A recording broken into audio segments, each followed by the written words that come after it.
Hello friends, ఈరోజు మనం probability నుంచి 7 మార్క్ క్వశ్చన్స్ నేర్చుకుందాము. ఓకే, సో దాంట్లో ఫస్ట్ వన్ వచ్చేసి state and prove addition theorem on probability. Okay, ఇది చాలా ఇంపార్టెంట్ క్వశ్చన్ అండి. మనకి ఇదైతే చాలా టైమ్స్ మనకు రిపీటెడ్ క్వశ్చన్. ఇది ఏంటంటే ఇక్కడ మనం అడిషన్ థీరం స్టేట్మెంట్ చెప్పాలి అండ్ దాని ప్రూవ్ కూడా చేయాలి. ఓకే, ఫస్ట్ స్టేట్మెంట్ చూద్దాము. స్టేట్మెంట్ ఏంటంటే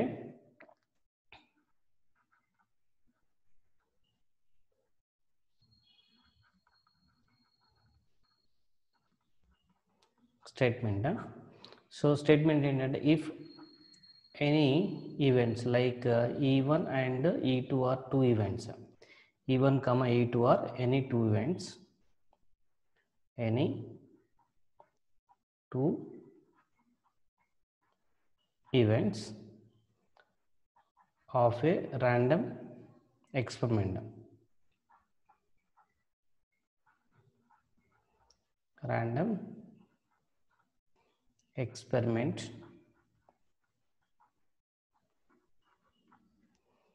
and P is a probability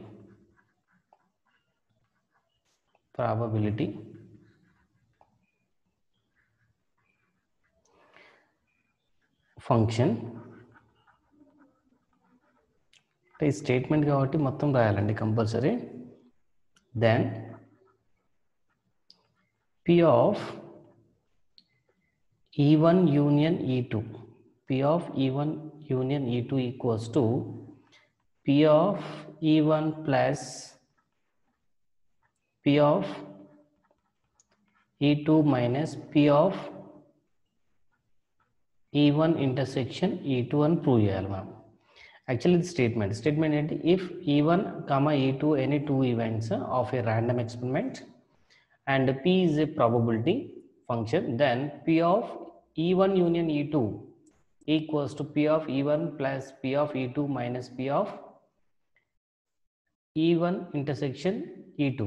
P is nothing but a probability of E1 union E2 equals to probability of E1 plus probability of E2 minus probability of E1 intersection E2 అని prove చేయాలి. అంటే ఇది just like సెట్స్లో మనకి union form లాగా ఉంటుంది. Okay, so దీనికోసం మనకి ప్రూఫ్లో 2 methods ఉంటాయి. ఒకటి కేస్ 1 అండ్ కేస్ 2 లాగా డివైడ్ చేసుకోవచ్చు. ఓకే, కేస్ 1 తీసుకుందాం. దీంట్లో కేస్ 1 ఏంటంటే, సపోజ్ ఇప్పుడు ఇక్కడ ఏమని తీసుకున్నాం అంటే E1 ఇంటర్సెక్షన్ E2 అనేదాన్ని ఏమని తీసుకుందాం అంటే నల్ సెట్ అని తీసుకుందాం. అంటే కామన్ ఎలిమెంట్స్ లేవు అని అనుకుందాం.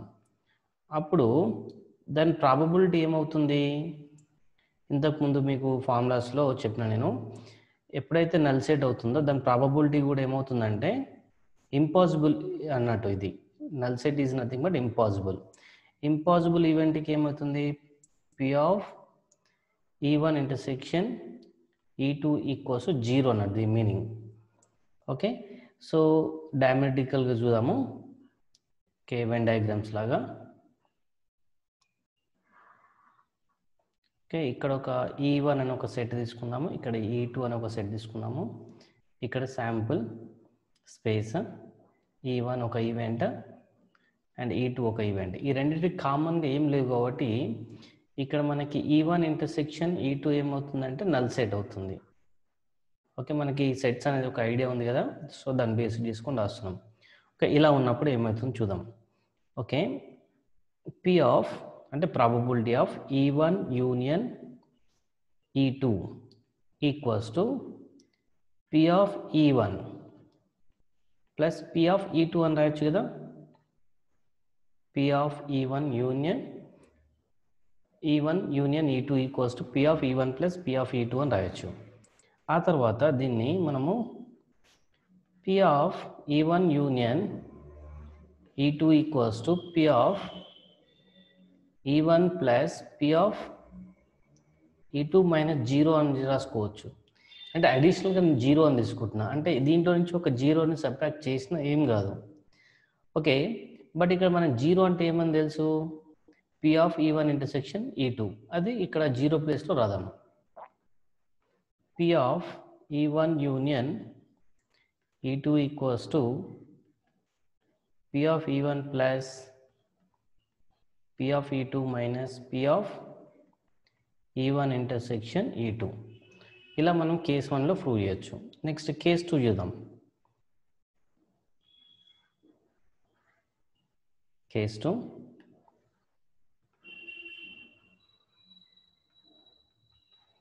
కేస్ 2లో E1 intersection E2 not equals to null set అని తీసుకుందాం. Not equals to null set. అప్పుడు ఏమవుతుందో చూద్దాము. ఇక్కడ నేనేమనుకుంటున్నా అంటే E1 union E2 equals to E1 union E2 minus E1 అని రాస్తున్నాం. Also E1 intersection E2 minus E1 equals to null set. Okay, దీని గురించి ఒక డయాగ్రమాటికల్లో చూద్దాము.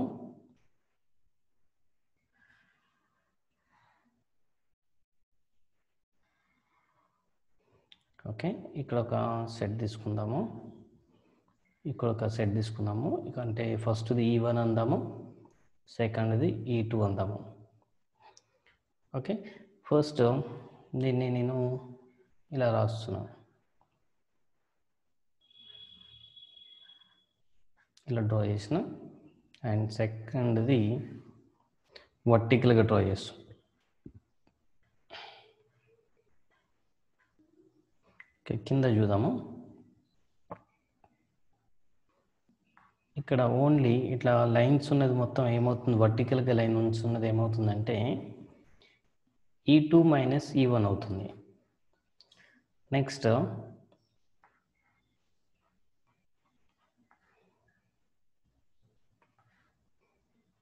ఇలా ఉన్నది ఏమవుతుంది, E1 ఇంటర్సెక్షన్ E2 అవుతుంది. ఇప్పుడు అర్థం చేసుకోండి, ఇక్కడ E1 union E2 minus E1. E2 minus and E1 అంటే ఇది ఈ రెడ్ మొత్తం వస్తుంది అన్నట్టు. ఈ రెడ్ది అండ్ E1ని రెడ్ మొత్తం యాడ్ చేస్తే ఏమొస్తుంది, E1 అండ్ E2 కంబైన్డ్గా వస్తుంది అన్నట్టు. ఓకే, వాటిని బేస్ చేసుకొని రాసినాం ఇక్కడ. ఇప్పుడు దీన్ని బేస్ చేసుకొని ఏం రాస్తున్నా అంటే P of E1 union E2 అని రాస్తున్నాం. దీని ఏమని రాయొచ్చు, ఇప్పుడు ఈ రెండు ఈక్వల్స్ కాబట్టి దీన్ని కూడా P ఆఫ్ అప్లై చేయొచ్చు అన్నట్టు. బోత్ సైడ్ అప్లై చేస్తున్నాం. E1 union E2 minus E1. Okay, next దీన్ని సింప్లిఫై చేద్దాం. P of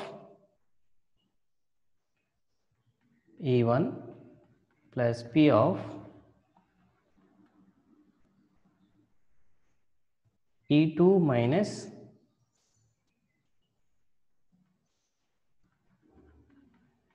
E1. Next P of E1 plus P of, దీన్ని ఏమని రాస్తున్నా అంటే E2 మైనస్ E1ని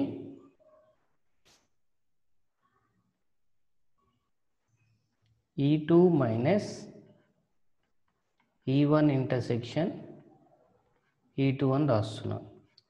ఓకే, దీన్ని కోసం క్లారిటీగా చూద్దాం. ఇక్కడ E2 మైనస్ E1ని, E1 వాల్యూని ఏమని రాస్తున్నా అంటే చూడండి,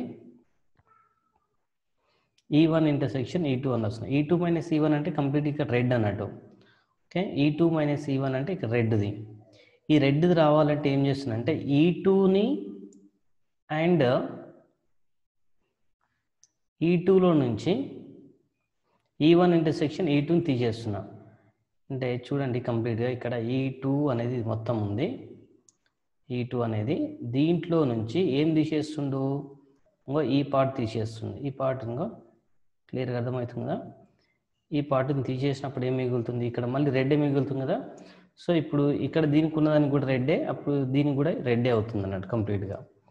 ఓకే, ఫైనల్గా దీన్ని ఏమని రాయొచ్చు అంటే P of E1 plus P of E2 minus P of E1 intersection E2 అవుతుంది. ఓకే, ఇక్కడ ఫస్ట్ అండ్ సెకండ్ మనం ప్రూవ్ చేసింది ఏంటంటే P of E1 union E2 equals to P of E1 plus P of E2 minus P of E1 intersection E2. Okay, ఇలా ఈ first case 1 మనం prove చేస్తే మనకి ఒక 3.5 మార్క్స్, 3 మార్క్స్, ఇక్కడ ఒక 3 మార్క్స్ అండ్ ఈ స్టేట్మెంట్కి ఒక 1 మార్క్ పడుతుంది. ఓకే, నెక్స్ట్ సెకండ్ క్వశ్చన్ చూద్దాము. సెకండ్ క్వశ్చన్ ఏంటి? A, B, C are the 3 horses in a race. 3 horses ఉన్నాయి, ఇక్కడ రేస్లో ఉన్నాయి. అంటే ఇక్కడ A, B, C అనే 3 హార్సెస్ ఉన్నాయి. ఆ 3 రేస్లో ఉన్నాయి అనుకుందాం. ఓకే, ఇక్కడ the probability of A, okay, దీన్ని కంపేర్ చేస్తాం. దీన్ని కంపేర్ చేసినప్పుడు ఏం చెప్తున్నాం? ఇక్కడ probability of A to the win is twice that of B. అంటే probability of A is equals to 2 times of probability of B అని చెప్పింది ఇక్కడ first question, probability of B. And ఇది ఈక్వేషన్ 1 అనుకుందాము.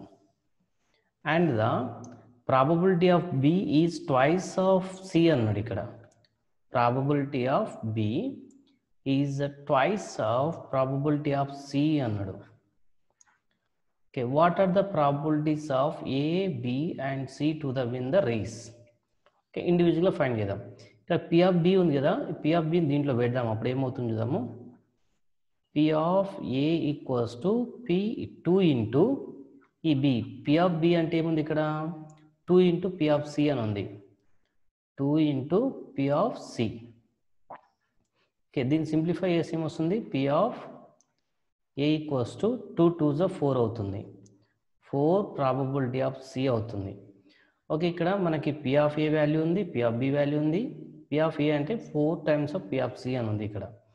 ఓకే, మనకి some of all events equals to 1 అని తెలుసు కదా.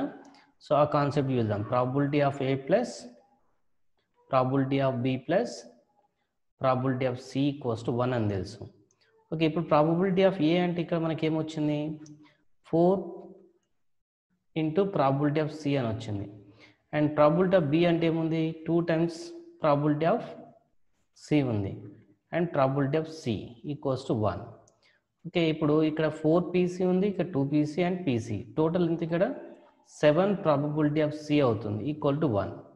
So probability of C equals ఏమవుతుంది? 1/7. ఇక్కడ మనకు ఒక ఆన్సర్ వచ్చేసింది. ప్రాబబిలిటీ ఆఫ్ C అంటే ఇక్కడ థర్డ్ హార్స్ ప్రాబబిలిటీ 1/7 వచ్చింది. అలానే ఇప్పుడు ప్రాబబిలిటీ ఆఫ్ B చేద్దాం. ప్రాబబిలిటీ ఆఫ్ B ఈక్వల్స్ ఏముంది? 2 టైమ్స్ ప్రాబబిలిటీ ఆఫ్ C కదా. సో దాంట్లో సబ్స్టిట్యూట్ చేద్దాం. 2 ఇంటూ ప్రాబబిలిటీ ఆఫ్ C ఎంత వచ్చింది? ఇక్కడ 1/7 అని వచ్చింది. ఓకే, 1/7 సబ్స్టిట్యూట్ చేస్తే 2/7 అని వచ్చింది. ఓకే, సెకండ్ హార్స్ ప్రాబబిలిటీ ఎంత? 2/7. అలానే ఇప్పుడు థర్డ్ అంటే ఫస్ట్ హార్స్ ప్రాబబిలిటీ ఫైండ్ చేద్దాం. P of A ఈక్వల్స్ ఎంత? ఇక్కడ 4 times of probability of C అని వచ్చింది. ఓకే, 4 ఇంటూ 1/7 చేస్తే మనకి 4/7 ఇలా వస్తుంది. ఓకే, ఇక్కడ P of A equals to 4/7, P of B equals to 2/7 and probability of C equals to 1/7.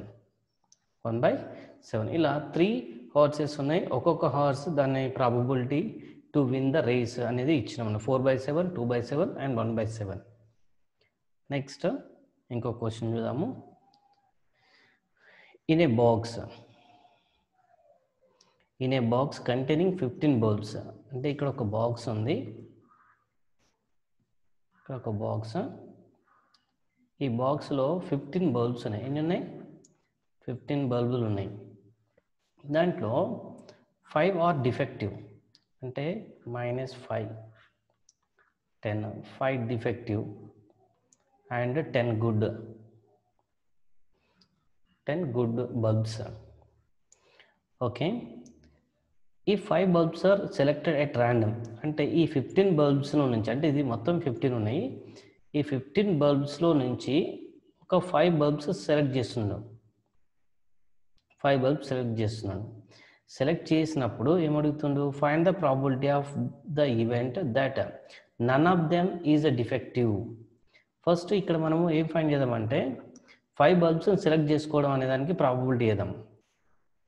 Okay, 5 bulbs selecting from 15 bulbs. 5 bulbs selecting from 15 bulbs equals to మనం ఏమని రాయొచ్చు 15C5 అని చెప్పొచ్చు అన్నట్టు. యాక్చువల్లీ మనం 15 బల్బ్స్ నుంచి 5 bulbs select చేస్తున్నాం. So ఇది ఫస్ట్ అయింది. సెకండ్, దీంట్లో ఫస్ట్ క్వశ్చన్ ఏమని ఇచ్చిండంటే none of them is defective. None of them defective. None of them defective అంటే నన్ ఆఫ్ దెమ్ డిఫెక్టివ్ అంటే all should be good. All should be good. From this ఈ 10 bulbs నుంచి ఎన్ని bulbs select చేయాలి? Actually 5 bulbs select చేయాలి. అంటే ఈ 10 bulbs నుంచి 5 బల్బ్స్ సెలెక్ట్ చేయాలి. ఓకే, దీని ప్రాబబిలిటీ ఏమవుతుందంటే ఇప్పుడు 10C5/15C5. ఓకే, దీన్ని P ఆఫ్ ఏ అనుకుందాం. యాక్చువల్లీ ప్రాబబిలిటీ ఆఫ్ ఏ అనుకుందాం. Okay, 10C5/15C5. 10C5 అంటే దీన్ని ఎలా రాయొచ్చండి? ఫర్ ఎగ్జాంపుల్ 5C2 అని ఉందనుకోదాం. దీన్ని ఎలా రాయొచ్చు అంటే 5 × 4/1 × 2 అని రాయొచ్చు. ఒకవేళ 5C3 ఉందనుకో, దీన్ని ఎలా రాయొచ్చు 5 × 4 × 3/1 × 2 × 3 అని రాయొచ్చు. అంటే 5C3 అంటే 5 నుంచి 3 నెంబర్స్ రాసుకోవాలి. 5 నుంచి కంటిన్యూస్గా డిక్రీజ్ చేసుకుంటూ ఒక 3 నెంబర్స్ వరకు రాసుకుంటూ వెళ్ళాలన్నట్టు. అలానే ఇక 10C5 అన్నప్పుడు ఏమని రాస్తామంటే 10 × 9 × 8 × 7 × 6. ఇక్కడ ఎన్ని 5 నెంబర్స్ వచ్చినాయి. బై 1 × 2 × 3 × 4 × 5 బై ఇక కింద కూడా ఏమని రాస్తాం 15 × 14 × 13 × 12 × 11 బై 1 × 2 × 3 × 4 × 5 అని రాస్తాం. ఇలా రాసిన తర్వాత ఇక్కడ 1 2 3 4 5 ఇక్కడ 1 2 3 4 5 క్యాన్సిల్ అయిపోతుంది. క్యాన్సిల్ అయిపోయిన తర్వాత మిగిలిన నెంబర్స్ని చేసుకుందాం. ఇక్కడ 7 1s 7 2s అవుతుంది ఇది. నెక్స్ట్ ఇంకేమైనా క్యాన్సిల్ అవుతుంది చూద్దాం. 6 1s 6 2s అవుతుంది. నెక్స్ట్ ఇక్కడ 5 2s 5 3s కట్ అయిపోతుంది. నెక్స్ట్ ఇక 3 1s 3 3s ఇక 2 క్యాన్సిల్. నెక్స్ట్ ఇక 2 1s 2 4s అవుతుంది. నెక్స్ట్ ఫైనల్గా ఇక్కడ పైన మిగిలేది ఏంటి? ఓన్లీ 3 4s 12 అని మిగులుతుంది. బై కింద మిగులుతుంది ఇక్కడ 2 కట్ అయిపోయింది కాబట్టి ఓన్లీ 13 అండ్ 11. 13 11s 143 ఉంటుంది అన్నట్టు.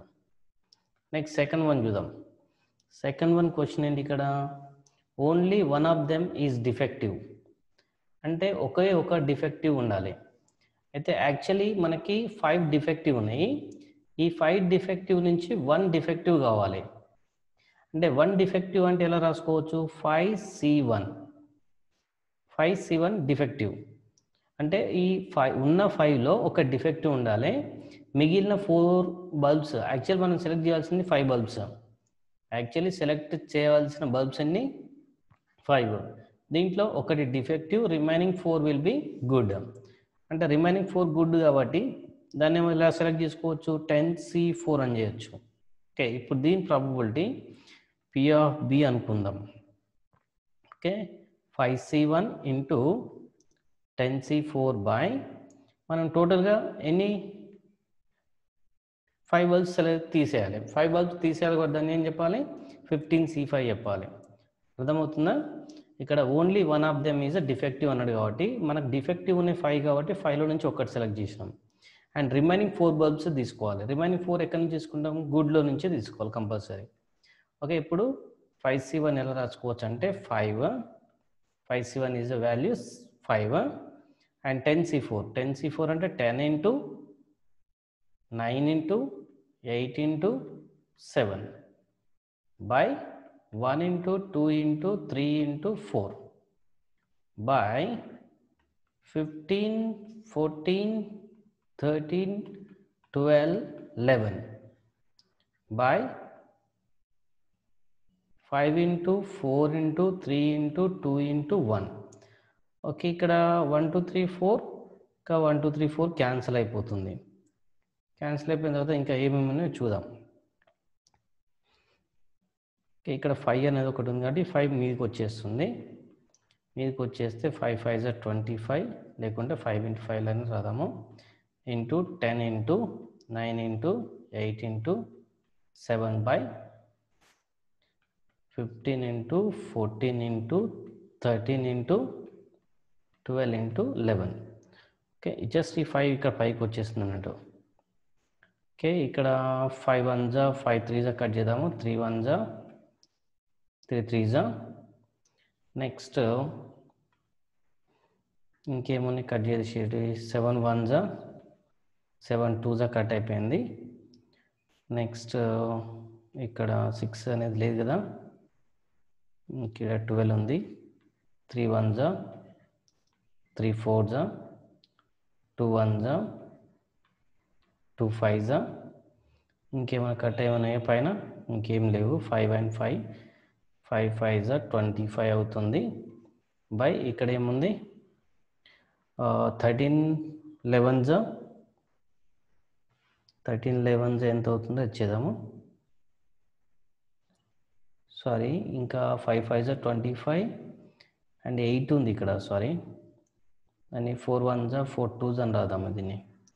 5 5s 25 25 2s 50 అవుతుంది. 25 2s ఏమవుతుంది, 50. ఓకే, పైన 50 ఉంది. ఇక 13 11s ఇక్కడ 13 అండ్ 11 ఉంది, ఇది 143 అవుతుంది. And last one, at least one of them defective అన్నాడు. ఓకే, ఫస్ట్ క్వశ్చన్ ఏంటి, actually none of them defective. Okay, దీని కంప్లీట్ ఆపోజిట్ కాంప్లిమెంట్ కదా. ఫస్ట్ వన్కి ఈ థర్డ్ వన్ అనేది కంప్లీట్గా కాంప్లిమెంట్ అవుతుంది. అయితే కాంప్లిమెంట్ అవుతుంది కాబట్టి పి ఆఫ్, ఇక థర్డ్ ఆన్సర్ రాస్తున్నాను నేను, P of A complement equals to 1 minus P of A అని రాయొచ్చు అన్నట్టు. At least one of them defective answer కంప్లీట్గా ఫస్ట్ వన్కి ఏమవుతుందంటే కాంప్లిమెంట్ అవుతుంది అన్నట్టు. ఓకే, కాంప్లిమెంట్ అవుతుంది కాబట్టి P of A complement equals to 1 minus P of A అని రాసుకుందాం. 1 మైనస్ ఫస్ట్ ఆన్సర్ ఎంత వచ్చింది, 12/143 వచ్చింది. 12/143. దీనికి ఎల్సిఎం తీసుకుంటే 143 మైనస్ 12/143. ఓకే, 143 మైనస్ 12 ఎంత అవుతుంది, 131/143. ఇలా మనము ఆన్సర్స్ అన్ని చేయొచ్చు. ఓకే ఫ్రెండ్స్, మీకు కనుక ఈ వీడియో నచ్చినట్లయితే ప్లీజ్ సబ్స్క్రైబ్ చేయండి, అలానే షేర్ కూడా చేయండి, ఒక లైక్ కూడా చేయండి.